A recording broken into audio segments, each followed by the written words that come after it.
Welcome to money talk with Deep. তাহলে আশঙ্কাই সত্যি হলো।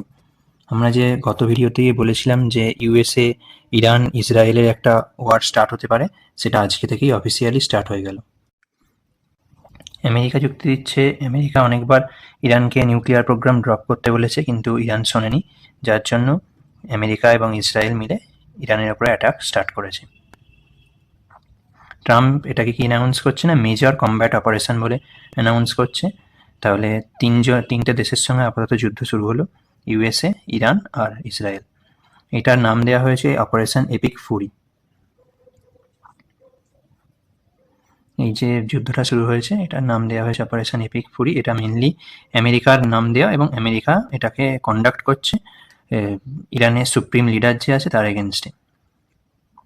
এর ফলে কি দেখতে পাচ্ছি আমরা, যে স্টক মার্কেটে একটা বড় পতন আসতে চলেছে আগামী দিনে। কারণ যুদ্ধ কখনোই কোনো ভালো জিনিস নয়। যুদ্ধের ফলে সব জায়গাতেই সব রকম বাজারেই মন্দা দেখতে পাওয়া যায়। আমরা যেহেতু স্টক মার্কেট রিলেটেড চ্যানেল এটা, তো আমরা সেটা নিয়েই মেনলি আলোচনা করব। স্টক মার্কেটে একটা মন্দা আসতে চলেছে। আমরা বলেছিলাম এর আগের ভিডিওতে যে হয়তো এটা ব্ল্যাক ফ্রাইডে, কিন্তু এখন তো দেখছি যে এর থেকেও আরও ডার্কের অবস্থা আসতে চলেছে। মন্ডেতে আরও ডার্কার মন্ডে আসতে চলেছে।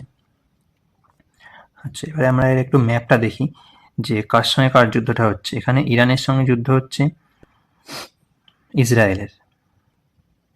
তো সোজাসুজি যুদ্ধ হওয়ার কথা ইরান টু ইসরায়েল, এখান থেকে এখানে অ্যাটাক, এখান থেকে এখানে অ্যাটাক। কিন্তু এর মাঝখানে থেকে একটা টুইস্ট আছে, কারণ ইরান তো এখান থেকে ইউএসএ এর দিকে অ্যাটাক করতে পারবে না, এটা অনেকটাই দূরে। ইউএসএ এইসব নানান জায়গাতে ইউএসএ এর বেস করে রেখেছে। ইরান যার জন্য কি করছে না, এইসব যে বেস আছে ইরান, বাহারিন এবং ইউনাইটেড আরব এমিরেটস, ইউএই, যেটা এইসব জায়গায় আমেরিকার বেসের উপরে অ্যাটাক করছে। সেটাই আমরা এর পরের খবরতে দেখবো। Iran launches missile strikes in Bahrain, Kuwait, UAE and Qatar. তাহলে কি হলো, ইরানের সঙ্গে সঙ্গে এই যে আরও চারটে, ইরানের সঙ্গে সঙ্গে এই যে দেশগুলো আছে, এই দেশগুলো কি হলো, এই দেশগুলো যুদ্ধে জড়িয়ে গেল। আগে হচ্ছিল ইরান ইসরায়েল যুদ্ধ, এখন এর সঙ্গে এই মাঝখানে এই দেশগুলো যুদ্ধে জড়িয়ে গেল।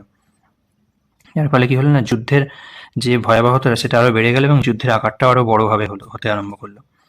এরপরে আমরা যদি দেখে নিই যে একটু ফ্লাইটের রুটটা, কারণ আমরা জানি যে যে অঞ্চলে যুদ্ধ হয় সেখানে ফাইটার প্লেনের আনাগোনা থাকে, যার জন্য কি হয়, সেখানেতে যে আমাদের ডোমেস্টিক ফ্লাইট যে আছে, ডোমেস্টিক ফ্লাইটগুলো কি হয় সেই জায়গাটা অ্যাভয়েড করে। এই যে টোটাল যে জায়গাটার উপর যুদ্ধটা চলছে, ইরানের ওপরে এই যে জায়গাতে অ্যাটাক হচ্ছে, তো এই জায়গাটার জন্য এখন কি হচ্ছে, যত ফ্লাইট আছে ডোমেস্টিক ফ্লাইট সবাই এরকম ঘুরপথে যেতে হচ্ছে, বাইরের দিক দিয়ে ঘুরপথ, এই জায়গাটাকে অ্যাভয়েড করে যেতে হচ্ছে। যার জন্য কি হচ্ছে, ফ্লাইটের যে আমরা এভিয়েশন ফুয়েল বলি, সেই ফুয়েলটারও কষ্ট অনেকটা পড়ছে, যার ফলে যে ফ্লাইট কোম্পানিগুলো আছে তাদের অনেকটাই ক্ষতির সম্মুখীন হবে তারা।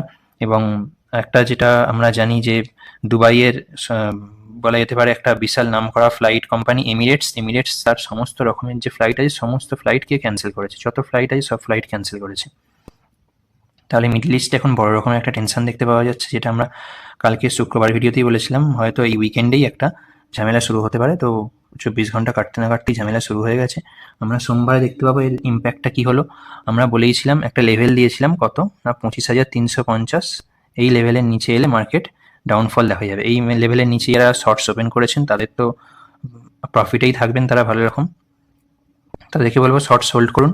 এই লেভেলটাকেই আপনারা স্টপ লস লাগিয়ে শর্টস হোল্ড করুন, আপনাদের ভালো রকম প্রফিট আসতে চলেছে। তো যারা ওপেন করেননি তারা সোমবারের মার্কেটটা দেখে তারপরে ডিসিশন নিতে হবে যে শর্টস ওপেন করা যায় কিনা। আমরা আগেই বলেছিলাম লংয়ের দিকে এখন যাওয়ার মার্কেট নয়, এখন শর্টসের দিকেই যাওয়ার মার্কেট। আচ্ছা, এর ফলে এই যে যুদ্ধটা শুরু হলো, এর ফলে ইম্প্যাক্ট কী আসতে চলেছে, ইম্প্যাক্টের ব্যাপারটা আমরা একটু আলোচনা করে নিই যে ইম্প্যাক্ট কী আসবে। কারণ একটা যুদ্ধ হলে তো শুধু দুটো দেশের মধ্যে যুদ্ধ নয়, এখন পুরো পৃথিবী তাতে কানেক্ট হয়ে যায়। তাহলে ইম্প্যাক্ট আসতে চলেছে, ক্রুড অয়েলের দাম বাড়বে। আমরা জানি মেনলি এই যে এলাকাটা আছে এখান থেকেই ক্রুড অয়েল মিডল ইস্ট থেকে পুরো পৃথিবীতেই প্রায় সাপ্লাই যাবে, আমাদের ভারতেও আসে, ম্যাক্সিমামটাই এই জায়গা থেকেই আসে। ক্রুড অয়েলের দাম বাড়বে। ক্রুড অয়েলের দাম বাড়ার ফলে কী হবে, ক্রুড রিলেটেড যেসব জিনিসপত্র আছে, tyre, paint, cement, oil marketing যেসব কোম্পানিগুলো আছে, বিপিসিএল, এইচপি, আইওসিএল, রিলায়েন্স, এইসব যে কোম্পানিগুলো আছে এদের কী হবে, এদের বেশি দামে বাইরে থেকে ক্রুড নিয়ে আসতে হবে ক্রুড অয়েলের দাম বাড়লে, যার ফলে এদের মার্জিন কমবে, প্রফিট কমবে, যার ফলে এদের যে স্টক প্রাইস তার একটা ফল হওয়ার চান্স আছে। টায়ারেও অনেক ক্রুড কম্পোনেন্ট লাগে, যার ফলে টায়ারের যে মেকিং প্রাইস যেটা সেটা অনেকটা বেড়ে যাবে, যার ফলে কোম্পানির মার্জিনও কমবে। টায়ার কম্পোনেন্টেরও কী হবে, টায়ারের কোম্পানিগুলো এমআরএফ, সিয়াট, এইসব যে কোম্পানিগুলো আছে এদেরও একটা স্টক প্রাইসে একটা ফল আসার চান্স আছে। আর তাছাড়া কি আমরা দেখতে পাবো না এর ফলে মার্কেট তো নামবেই, এই ইম্প্যাক্টের ফলে এই যে এতগুলো সেগমেন্ট যে ইম্প্যাক্টেড হবে এর ফলে মার্কেট কি হবে, মার্কেটে ভালো রকমের ফল দেখতে পাওয়া যাবে একটা। যতদিন যুদ্ধটা লং হবে ততদিন কি হবে না, ততদিন এই ফল চলতে থাকবে। যেমন আমরা রাশিয়া ইউক্রেনের যুদ্ধ দেখতে পাচ্ছি যে একটা লম্বা টাইম ধরে চলছে, যত তাড়াতাড়ি এই যুদ্ধটা শেষ হয়ে যায় ততই ভালো।